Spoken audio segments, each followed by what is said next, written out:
Господин Димов, поредна контрол изигра отбора на Созопол. Загубихте с 0-1 от Нефтохимик. Вашия кратък коментар за матча? Аз съм доволен от срещата. Резултата наистина може за някой да е важен, но според мен по-важното е това, което правихме на терена, такъв период да подготвителен.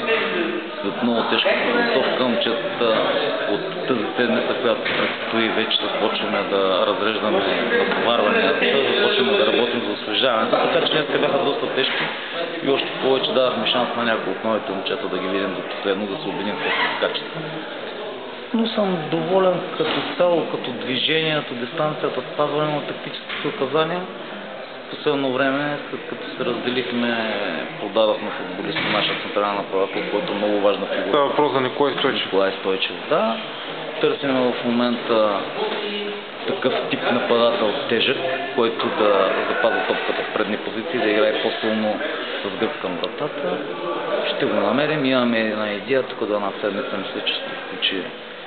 Работим по въпроса, един хубав нападател.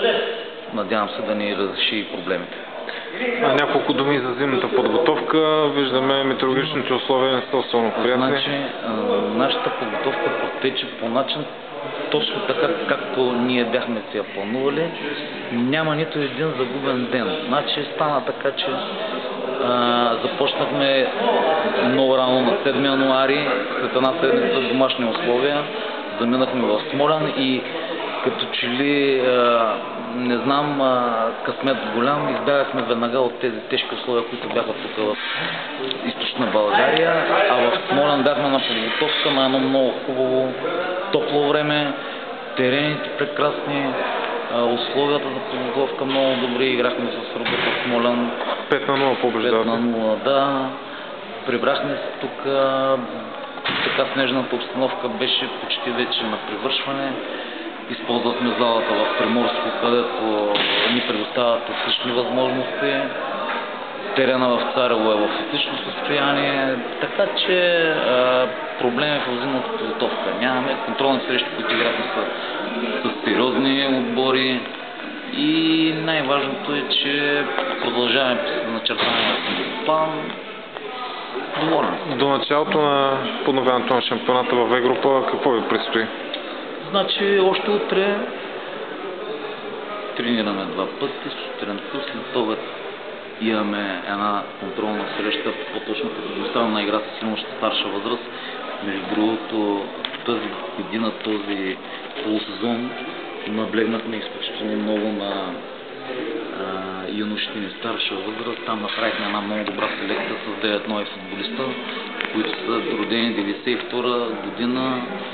Имат възможност 2 години да играят юноши старша възраст, така че там наблегнахме изключително много и съм доволен, че много добро попълнение взехме. Утре мъжки отбор играе с тях. В събота от 2:30 играем и официална контролна среща с домакините от Царево. Един празник на града, надявам се, ще се случи. И влизаме в ритъма на седмицата, където вече предстои в следващата събота на 21 неделя по-точно, първия кръг от шампионата. Какво ще гони отбора на Созопол през пролета в В група? Значи нашата цел, тя е ясна, ние сме я съобщили. Да, многократно, но все пак. Да, целта на този отбор е да се развива, същевременно се строи, знаете, една модерна база. Да, развиваме го този отбор, виждате, че изключително много наблягаме на младите футболисти, които след 2-3 години,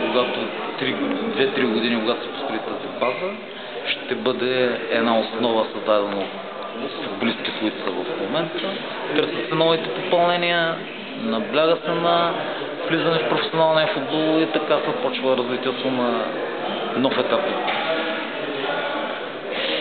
От историята на ФК Созопол. Благодаря много.